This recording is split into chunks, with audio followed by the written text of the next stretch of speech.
Dear friends, myself Shilpi P. Gonsalves. Today I'm going to share a project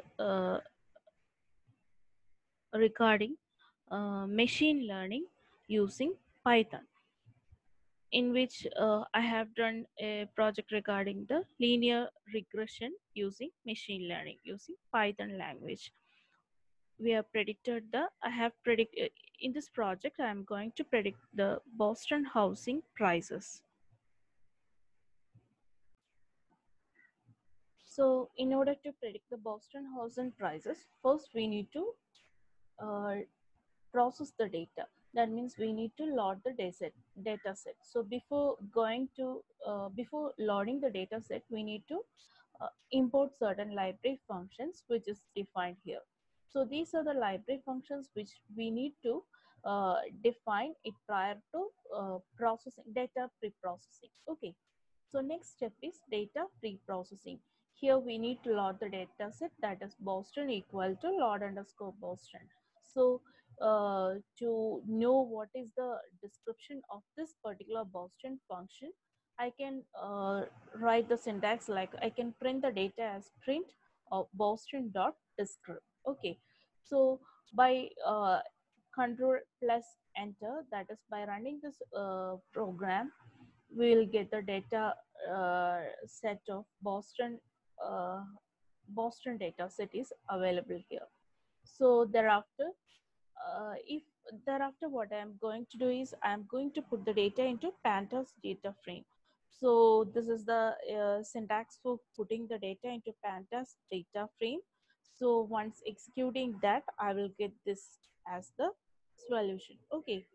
Then similarly, we can search for certain features like age is there, what are parameters are there. This age means this is the age column. Okay, so I can check for Indus, CHS value, NOx, RM, whatever it is, I can search for that values. Okay, so what are features? The only parameter is that features within this square bracket, I need to write the certain parameter what we need to define here in single inverted comma. Okay, then what the next step what we are doing is we are trying to store the data in the column to another data frame called target. So this is how we define the data, uh, and in order to get the value that we need to finally predict target also. Okay, another in this data we have noticed that there are 506 rows and one column. Okay, so we'll be able to get the maximum value of the target and minimum value of the target also using the syntax. Thereafter we need to concatenate the features and target in the single data frame.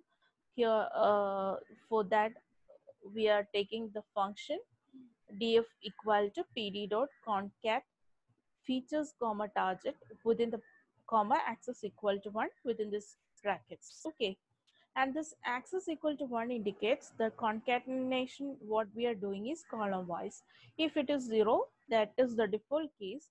That means the concatenation what we'll be doing is row wise concatenation. Okay,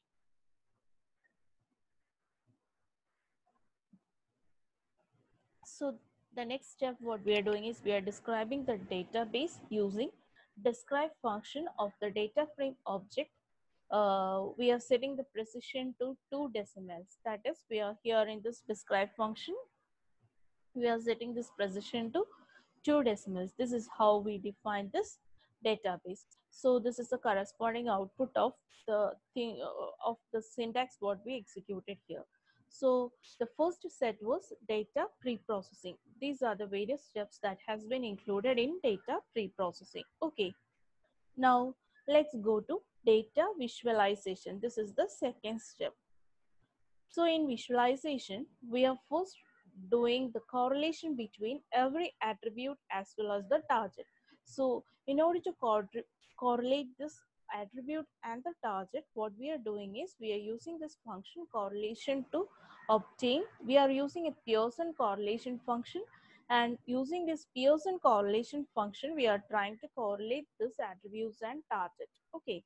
Now, the next step is we need to obtain the absolute values of correlation. What is meant by absolute value? Absolute means the positive values of correlation. So in order to get the absolute value of correlation, the function what we need to write is correlation. This is the corresponding syntax. Okay. So after getting the absolute value, we can compare the correlation value and the features together. Okay, this is how it's work. Thereafter, we need to sort the correlation values in descending order with correlation values as the key function. So this can be done using this code. Thereafter, we need to unzip the pairs into two lists and return the corresponding function. This is the program required to unzip these lists. Okay. Next, we need to plot the correlation graph and with respect to the target variable as the bar graph. So we need, what we are doing is we are going to draw the correlation graph. So in order to plot the correlation graph, we need to using these functions, we are going to plot the correlation graph. So before the in the beginning of this code, I have told you regarding the absolute values. So what is meant by absolute value? Here we are getting only the positive value. Suppose I'm making a change, like I'm removing this absolute value, that is ABS I am removing. Let's check what is going to happen. Okay, let me run this program. Thereafter I will show what will be the. So I have told you that if you remove this absolute value, we'll be getting both positive as well as the negative values. Okay, so this is the response of removing absolute keyword from this code. Okay, so we'll be getting a mixture of positive as well as negative values. So let me once again, let me change this to previous condition, ABS, that is absolute. Okay, and let me run this, check whether what we are getting. Yeah, we have got this, right? So here we can notice that there are so many parameters, that is LSTAT, RM, PT ratio, index, tax, NOx, CRIM, red, age. These are the parameters. We are correlating this with respect to the target variable.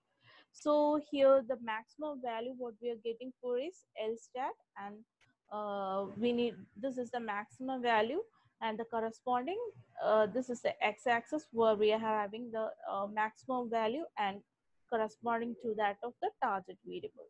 So we need to normalize the data to make the value to lie in this common form. Why we are normalizing is that all these data are lying in different formats. So we need to convert this data from individual formats to a common format. So for that, what we are doing is that for that what we are going to do is normalize the data. Normalize means we are converting all data into a single format. Okay, so before normalization, we'll be having these values. For example, just imagine that these are the values we are having before normalization. So suppose based on the data what we give above, what we have given above, I got this value as the data before normalization.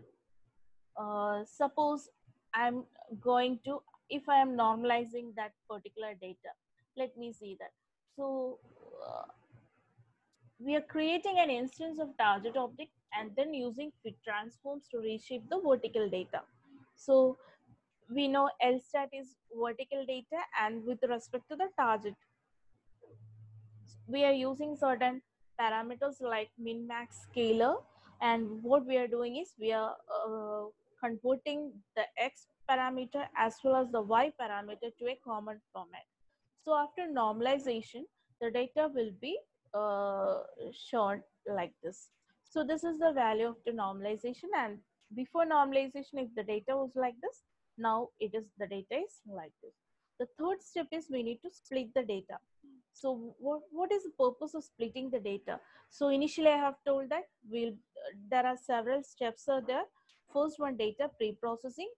Second step is data visualization. Third one, data splitting.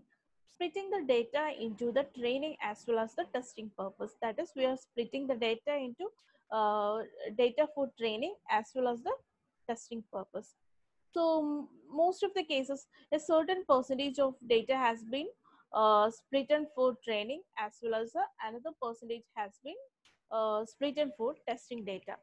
For example, here we know that X-train. X-train means we are using for training purpose.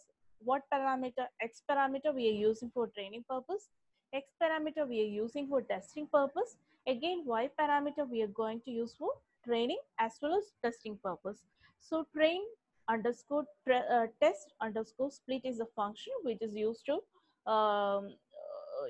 split the data, okay, into training as well as splitting. So here test size is 0.2. 0.2 indicates that 20% of the uh, given data has been taken for testing purpose. Okay. Thereafter, we need to find the mean square error. So in order to find the mean square error, we need to define the mean square error function can be done using three methods. First one is error function, second one is update function, and third one is gradient descent function. So these are the certain syntax what we use to define the error, update as well as the gradient descent function. Here what we are for in order to analyze the mean square error function, what we are doing is we are taking the gradient descent function. Okay, here we are taking the gradient descent function to analyze mean square function. So in between we can do is we can generate an evenly spaced values for 0 readings to pi readings using this corresponding equation through which we can visualize the data. So for visualizing the data, what we plot the sine wave. Okay, this is how the wave looks like, and we can add some noise into the sine wave so that we need to correlate that data. Okay, so after adding the noise, this is a way of adding noise into the sine wave using Python language. So after adding noise to it, the noisy sine wave will look like this. Okay, now we can calculate the mean square error value using the equation. So it has mean square value error value can be calculated using a particular equation. Using the same equation, we have calculated the mean square value of this particular error. Okay, and again what we calculated is we calculated the mean squared error using the function for function from sklearn library 2. We can notice that all this error function has been almost similar values. This is 0.089 and this is 0.09, which is approximately equal. Okay, thereafter, as I have told you, we can calculate the mean square error function using this functions. So I have told you earlier, like mean square error can be found using either error function, update function, or gradient descent function. So we are mainly focusing here about gradient descent function. So once it is defined, we can find the total time taken to execute this particular function. This can be found using the total error time can be found using this equation, and where this percentage time is the magic function, and using this function we can find the wall time as 63 milliseconds for this particular code. Okay, next one is visualization of the training phase of the model. So the training phase of the model can be visualized using this particular function. So using this function, we can visualize the training phase. Now using certain parameters, this are the using this certain syntax and all, we can find this. This is how the visualization of the training phase looks like. Okay. So visualization of the training phase, that functional animation of visualization will be like this graph.